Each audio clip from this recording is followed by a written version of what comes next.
Yeah. Okay. Awesome. Okay, great. Yeah. Hi, Ahmed. Hi. Yeah. Nice to see you here Nice with to us. see you as well. And thank you for giving us your time. La بالعكس. And Anytime. Yeah. Okay. We do it in English, صح? Yeah, yeah. Yeah, that's Yeah. right. Okay. And then, now, what my interviews are like, it's like we're chatting, we're sitting having coffee, and we're just, chatting. Yeah. And usually I bring people who click with me in something unique they have, Okay. and I want them to share their stories with others. Sure. You have a story to tell us, okay? Yeah. So I want you to start from the beginning, Okay. and we'll take the people to where you are now. Okay. But where you started, let's say when we usually start from high school. Like what was wow. high school? Okay. What were your interests? Actually, that's very relevant to where I am now. Actually. Let's do it then. Yeah. I'll give it to you. So basically, in high school, I was very much into sports. Okay. So I did everything you can imagine. So I played football, I played basketball, even though I'm super short.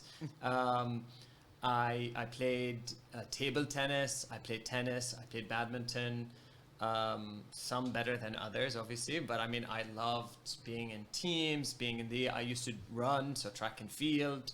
So I used to do almost everything when I was in high school. Yani, studies were obviously a part of it. Yani, I did my IB level, but not like I wasn't really that into the studying aspect. Okay. It was always the sports side, Yeah. and like my mom and dad did a really good job because they loved taking me and my sister May to so many different activities. So we did ice skating, horse riding, so many different That's things. what I was gonna ask. Yeah. What were your parents thinking when you were going into all these sports? Were they okay with it? Were they? They were totally okay with it. Yeah, because they realized that I was still doing my work as like that's what most people expect, right? Like, hey, look, as long as you're working and as Sure. long as you're getting your studies done, and I was taking IB, so really no one could say anything. True. And True. I took like one of the hardest levels, like hardest subjects in IB, IB, okay. like math, physics, all of that. And then that's how I kind of shifted towards mechanical engineering when I went to university. So that's where we go next. Yeah. So you graduated. Yes. You're off to college. Did Yes. you? What did you think? Why did you choose what you chose? And tell us what it is. Yeah, What it was. That's actually a really good question because I chose it because you don't know any better when you're college. Yeah. How did you decide Yeah. to study what you studied? So again, when you're 18, you probably know this. Like everyone doesn't know what they want to do at that age. They kind of are pushed into something because obviously with society pressure, it's like, hey, this is what you're good at, so just do this. And then obviously with your college counselor, they look at your grades and then they look like, okay, these are the things that you're good at. So math and physics are good. So let's do something based on the grades. Yeah. Not based on, okay, you like it or not. Yeah, no, nothing. Yeah.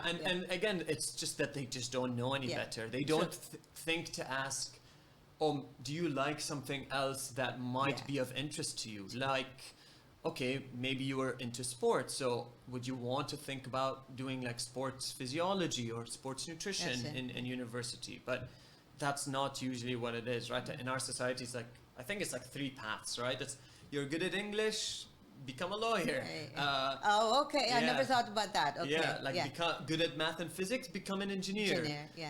Good at biology, become medicine. A doctor. And that's like...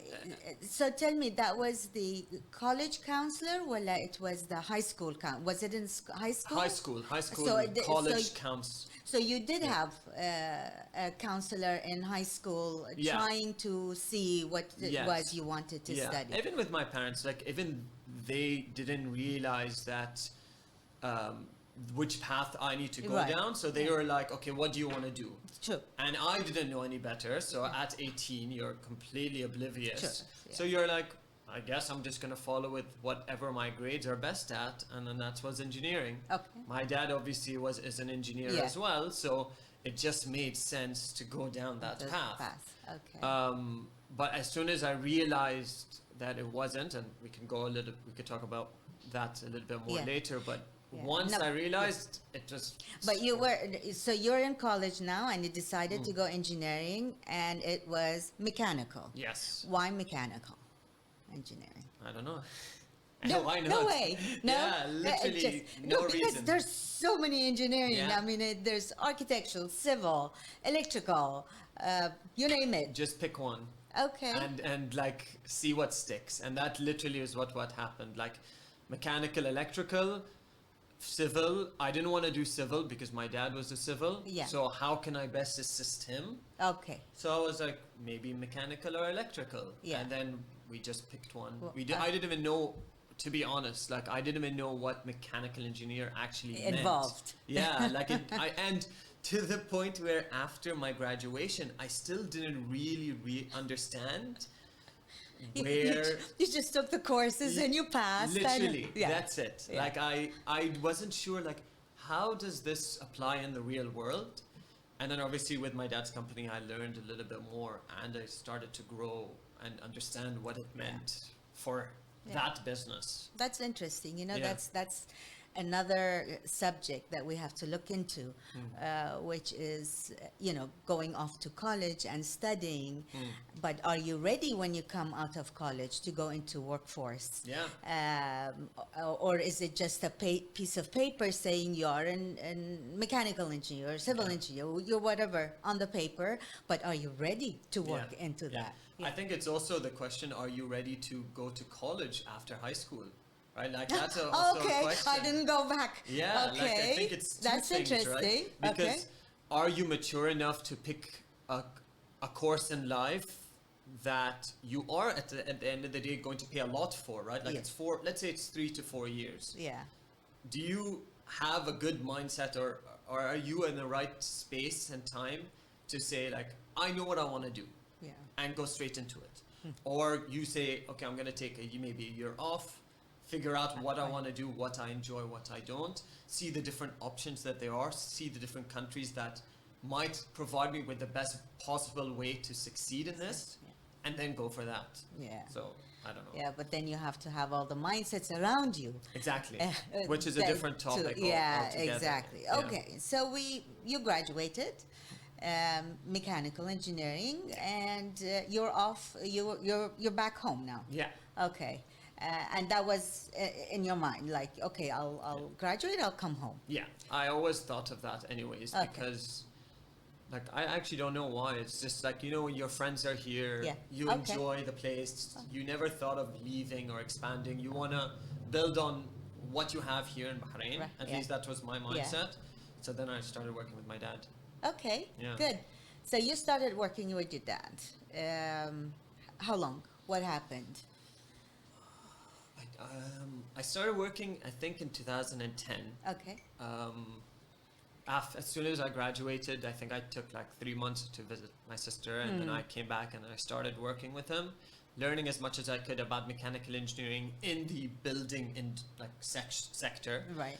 And then from there, I just kept working until 2013, 12. That's honestly, I don't even know when. Okay, 2 or 3 years. Yeah, 2-3 years, and then that's when I was introduced to the CSCS course, which is what? the Certified Strength and Conditioning Specialist. Okay. So it was the main course that got me into the industry of health and fitness. Yani. But okay, you got introduced to that, but definitely your mind was open to it. There was something happening Yes. that made you. Yeah. Okay, well, tell us about that. Yeah, so I'm glad you brought that up. So it was just, I never enjoyed what I was doing with my dad. And like, I think our generation has now really pushed towards not just working for the sake of working, right? But also working for the sake of enjoying ourselves and figuring out what we're passionate about. So there was that void. And I was trying to figure out what that was. And so I just took this course up randomly. Like the guy mentioned it to me. he was just trying to bring in as many people as possible to do this course because it was the first time it was here in Bahrain. Okay. So we were the first batch of people to ever be certified under this certification, which is like one of the most prestigious in the States.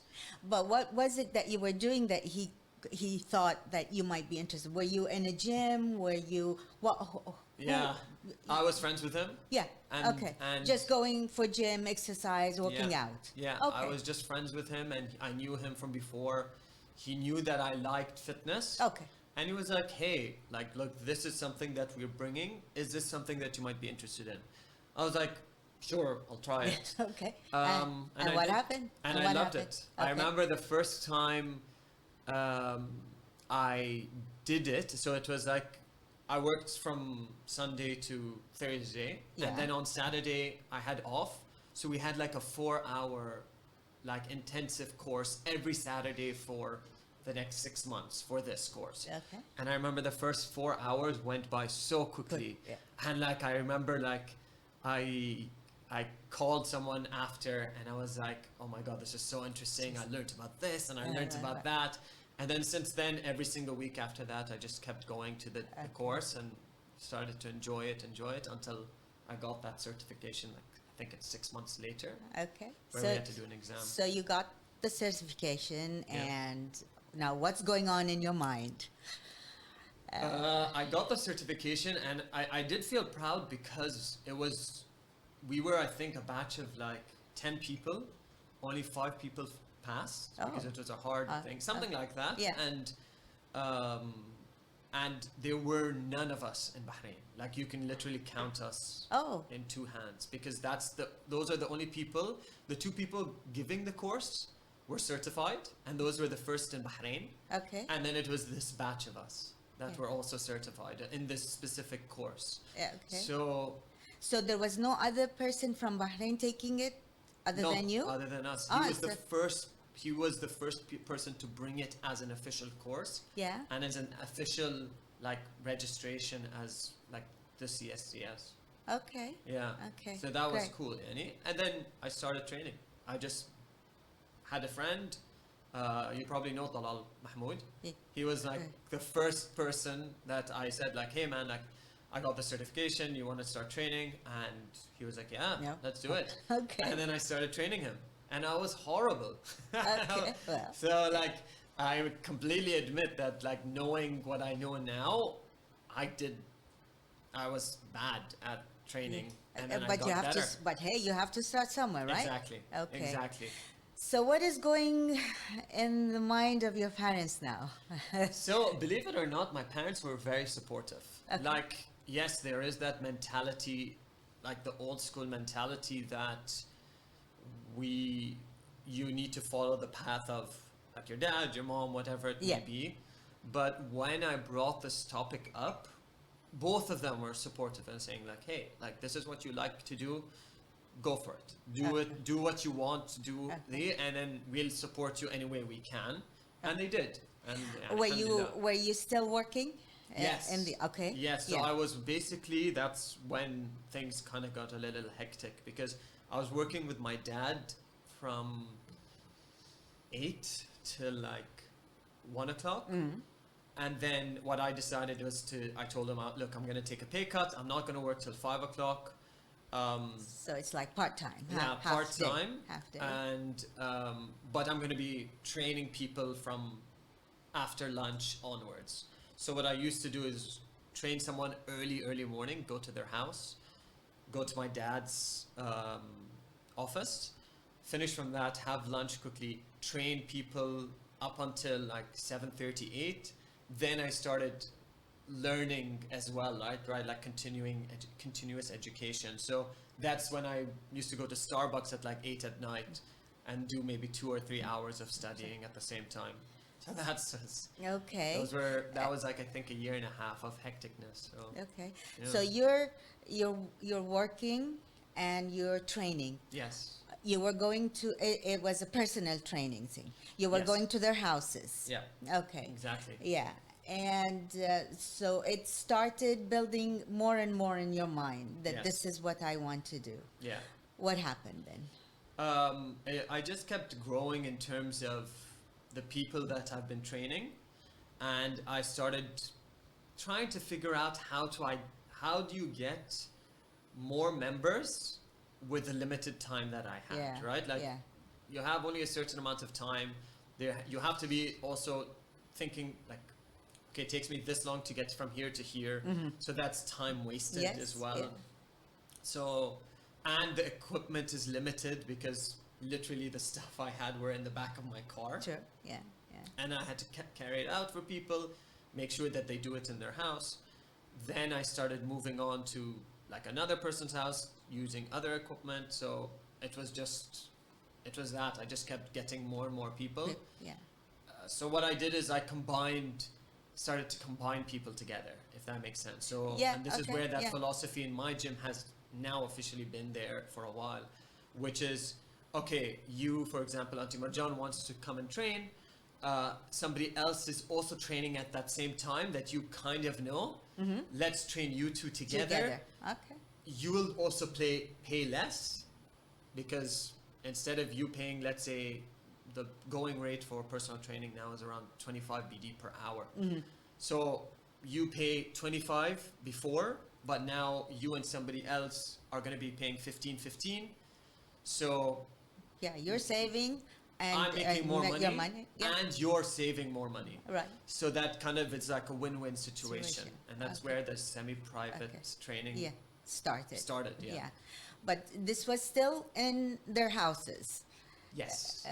So then, well, how did you come to think next? What's next? Yeah. I mean, do I still go on just going to people's houses? Yeah, and that's training actually a them? good point. So I shifted from people's houses and to other gyms as well. So I had Okay. a group of 3 people, and that's where Donna, my wife, actually started. Okay. It was in one of the gyms called Fit Gym, Uh-huh. owned by Abdallah Alawi. Okay. One of the nicest, friendliest, and amazing owners I've ever seen. And I actually loved what he did. I always used to watch how he introduced himself to people and talked to people, like just people. And like I was like, oh, that guy's amazing. He's Like, a trainer also, I or don't he even just, know if or he's- he's just an owner of he's- a he's the gym. owner, and Yeah. he's just passionate about Okay. fitness. Yeah. And you can see that coming out and oozing from him, yeah, Okay. which is amazing. So I used to train people there because he helped me, and he was like, "Yeah, sure, you can do that."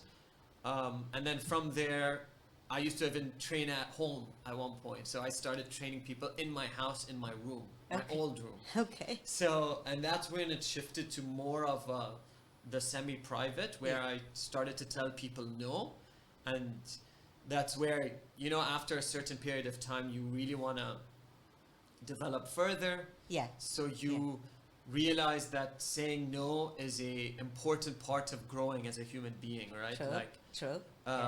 so I started saying like, look, I would love to come to you, but your house has Rafah views, right? Like yeah. I can't drive all the way there. Yeah. Okay. That takes me more than 45 minutes. I might be late. It's unprofessional.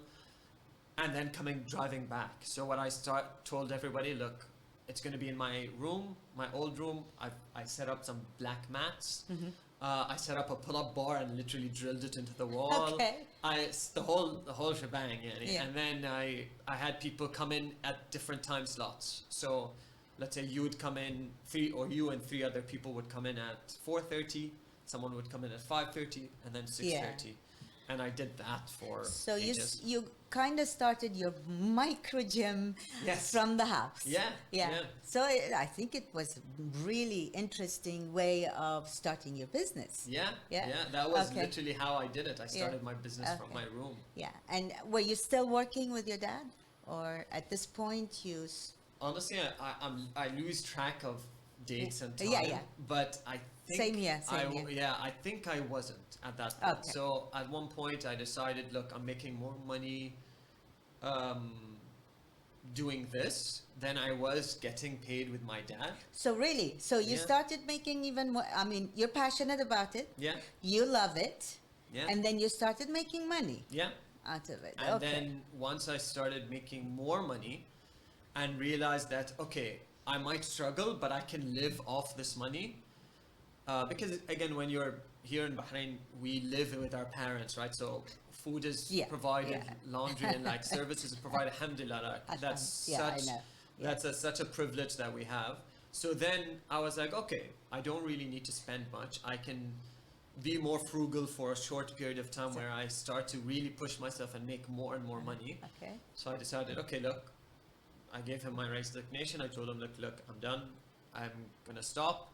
And he was okay. He was like, okay. I was just going to understand." ask now. Yeah. Now you resigned. Yeah. You took engineering off the grid. Yeah. Yeah. What was in their mind? What did they say? Again, I think because they saw that I was going through this path, they knew that eventually the day was gonna come. Okay. And they were like, look, if he's happy doing this, then fair enough. And Yeah. we don't have to force him to do that. Right? Like, which is Okay. like the engineering part. Yeah. My mom obviously has always been supportive. Like, she was always trying to give us autonomy, right? So she was like, you like this, do this. You like this, do this. And like, she loved providing us with that flexibility if we hurt ourselves or made mistakes. Yeah. And she was like, Okay. Yeah. At least you experienced you it experienced it yourself, and you learned. firsthand. Yeah, exactly. Yeah. Okay. Yeah. Great. So you resigned. You have your micro gym in the house. What happened then? You had to grow. Yeah, Okay. exactly. I think that was it. And there were certain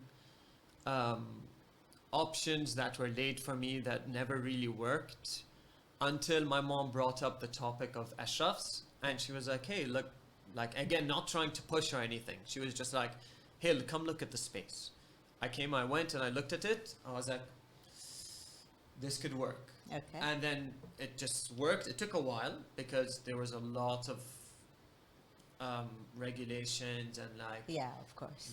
you have to like have certain amount of parking. So I had to ask my mom to reserve specific parking for ASC members because like the ministry comes and checks that.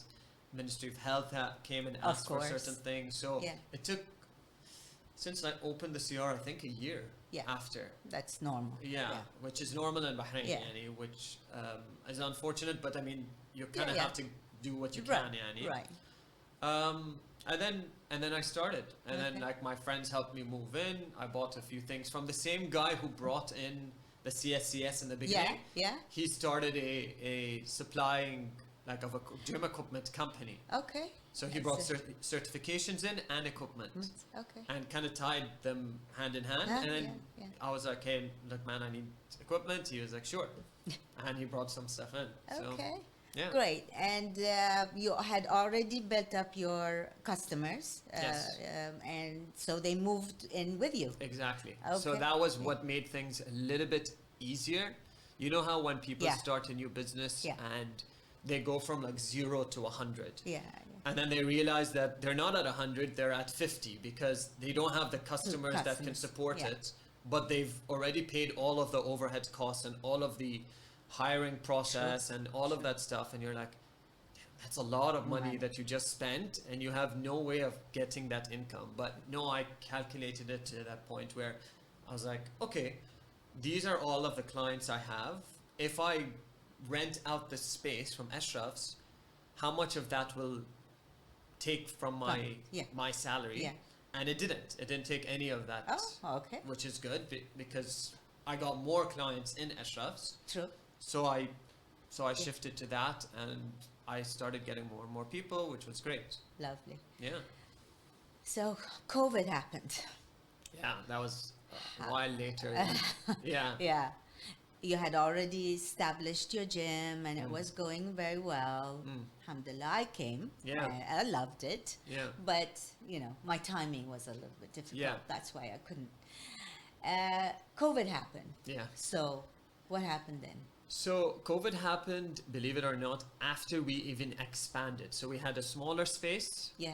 and then we moved to the place next door, which was a bigger space. Okay. And literally higher rent, True. like more space, more requirements for like staff, things like Yeah.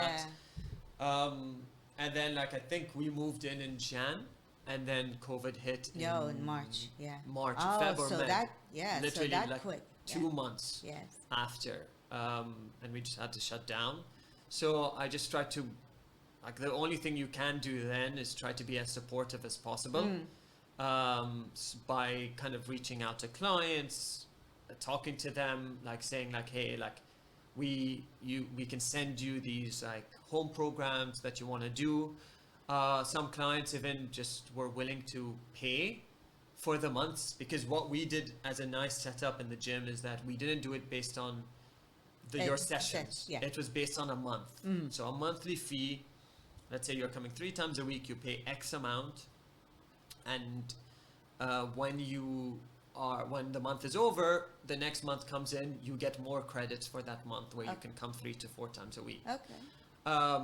But because there was nobody training, nobody had to technically pay that, but some of the clients did, which is amazing, right? Like it just shows the loyalty and dedication that, alhamdulillah, we have built as an ASC team towards our clients, because we put so much effort and time, and we really care for them. It's not just about the results or the fitness or the exercise. It's more about them as a whole, about making sure they're happy with their lives in general. Right. So okay,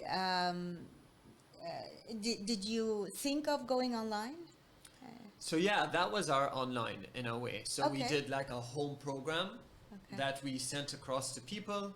We made videos for those, for each exercise, and then we scheduled virtual sessions Right. at different parts at different times during the Yeah. day, where they can Log in. log in, and then they see us over Zoom. Right. And that's where we kind of had to expand and kind of adapt to the situation.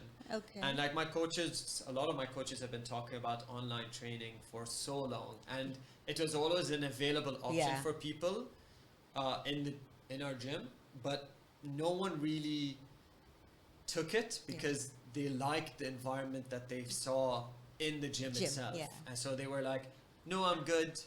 Yeah. And the only time that people started to take it and actually looked at it as a viable option was after COVID. Yeah. Interestingly enough, that's what happened with COVID. It pushed technology. Exactly. I mean, even look at the meetings, Zoom meeting. Who was Exactly. thinking of Zoom meetings before? And Zoom was there. Yeah. But and now Absolutely. everybody Zooms. Yeah, exactly. Yeah. So what now? What's going on now? So right now, we're back You're open back. again. Yeah. Obviously, we have certain rules and regulations when it comes to COVID, with like the box systems. So like people stay in their box and they train within their box. They only leave their box once when they need to like grab an equipment or like do a certain thing that can't be moved. So they do it and then they come back into their box. So it's like, so the box, you mean the area they're in? yes, it's like literally drawn out. It's okay. drawn out on the floor, and then they can say That's like, innovative. Yeah, That's so to that- keep the distance. exactly. So people understand like, look, there's a certain social distancing rules that we have to follow based on guidelines. Yeah. We kept it at 5 people. So even though the space is huge now, it can accommodate to around even 10 to 15 people. 15. But we wanted to make people feel safe within the space. Yeah. So we said like, look, we're just going to keep it at 5. We changed the session from 1 hour to 45 minutes, so that there's like a 15-minute gap where people can clean up, spray their equipment, just so that, again, people feel And more people comfortable. appreciate that. They actually like it, and it makes them like safer, thinking that it's good to come here. That's the good thing, Yanni. People, because of the distance and stuff, they feel more comfortable. They can take off their masks when they're in their box. Yeah. We keep an open policy where if you want to wear your mask, you're more than welcome to. If you want to if you want to take your mask off because you're doing high intensity, that's fine as well. Okay. That's why we've also shortened the session to 45 minutes, because again, based on research, and I try to veer more towards COVID research in terms of health and fitness. The heavy breathing increases the likelihood of the viral load spreading, right? Yeah. But reducing the amount of time that you're spending in a space drastically reduces the chance, the probability that you'll get it. Right. So just looking at it from that That's kind of something research perspective. I always admired about you and what you're doing is that you didn't stop with just getting the certificate. Yes. You always research, you always study and go into what you're doing, and you're passionate about it. And if there's a problem with a client, you look at that problem and you go and research it and bring solutions, which is really lovely. Yeah, like again, I think as a fitness professional, you have to say like, look, I don't have all the answers. Let's be Of honest. course, nobody has all Nobody the answer does. in So any profession. So I think being able to acknowledge your strengths and your weaknesses by saying like, look, I've never heard of X before. Let me do a bit of research to figure out what is your situation like, and let me see how I can help in any way I can. Maybe the best way I can help is saying, look, I recommend you seeing a doctor or a physiotherapist, and we can still do some things here and there in the gym, but your best solution for you is to going and seeing somebody else, and like passing on that torch to somebody else and having that referral network as well, which I do, alhamdulillah. And I have some of the best people here in Bahrain helping me, so which is great. Lovely. Yeah. Just one more question before we kind of wrap up. Yeah. The person who brought you into that certificate, Yeah. and then now he has the equipment. Is he Bahraini? Yeah. No way. Yeah. Oh, that's so nice. Yeah, yeah. I love it. I love it when I see all these youngsters going into innovative things and bringing new businesses, and that's lovely. I think this is where it drew me towards him, because he was literally a friend of mine that I met, like a friend's a friend. Yeah. And like I trusted him Okay. to provide me with what I feel might be best. And it was what was best for me. And Yeah. even the equipment, what was best for Okay. me. It was affordable, it was sustainable. I know that it would last for an extended period of time. Okay. So I trusted his judgment in that. Right. And it was great, Yeah. صراحة. And that's why I was happy to work with him.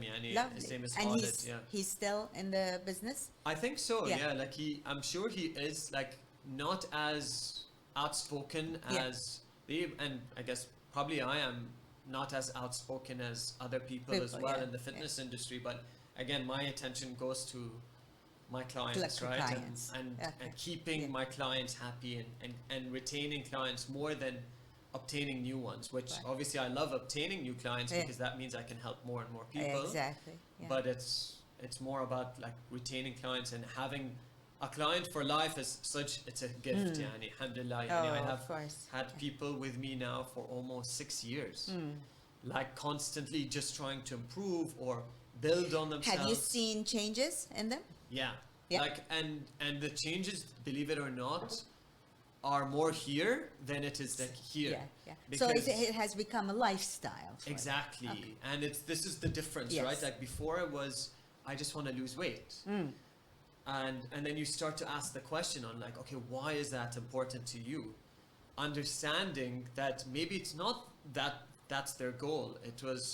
That's what society has told them that they have to look like that. Yeah. But they've now moved away from that towards, I just want to get stronger. Yeah. And that comes with like maybe weight loss and looking the part, but it's not their main focus. Their Alright. main focus is to stay healthier, being able to pick up their kid, Right. being able to go on an adventure with their partner, right? Like that's like my main goal. Like I don't train to look good Yeah. at Okay. all anymore. Like my main goal is to be healthy so that if I ever want to go hiking with my wife, I can. Yeah. Without feeling like, oh, my knee hurts, Yes, or like, yeah. oh, my ankle Sure. hurts, which Yeah. I used to have that in the past. Now. Okay. Now, alhamdulillah, I'm better, so Great. which is good. Great. Okay, Ahmed, what's next for you? Ah, that's a good question. What is next? I don't know. Like I haven't thought too far ahead. I kind of take it day at Day a at a time time. when it comes to like education and things like that. I'm always learning. Okay. So like now I'm doing a specific course for women only. So like it's by a really amazing community called Girls Gone Strong Okay.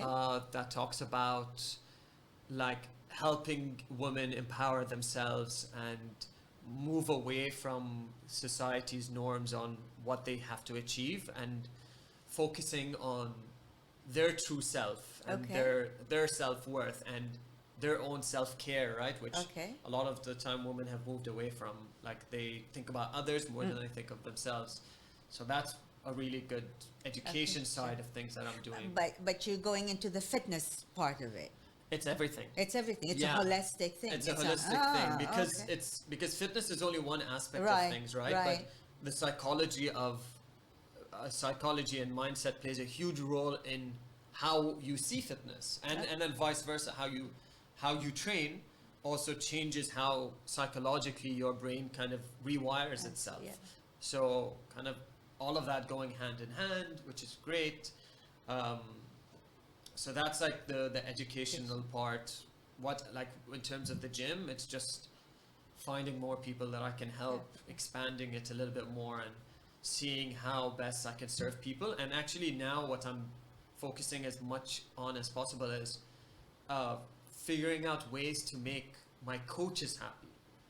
Okay. So Yeah. a lot of the time, yes, you focus on your The clients, client. Yeah. but you also have to focus on the people you work with, right? Because those are the people you see on a more occasional basis. But we never think, how can we make them happy so that they can provide the best service Of for our course, clients? of You're course. you're expanding your reach. Yeah. So that instead of me working all the time, it's my coaches working, and ideally I want them to be better than me.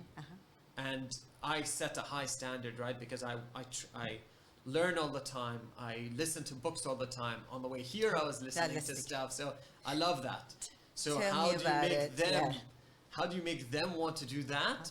Not because they have to, but they want to expand and grow and be better. So that's what I've been trying. So we can say you are at where you want to be right now. Yes. Yeah. Okay. Alhamdulillah. Great. Yeah. Thank you so much for coming in. Thank you. Thank you. Thank you for having me. Yeah. It was a All nice the interview. best. Yeah. Thanks. All the Yeah. best. Thank you.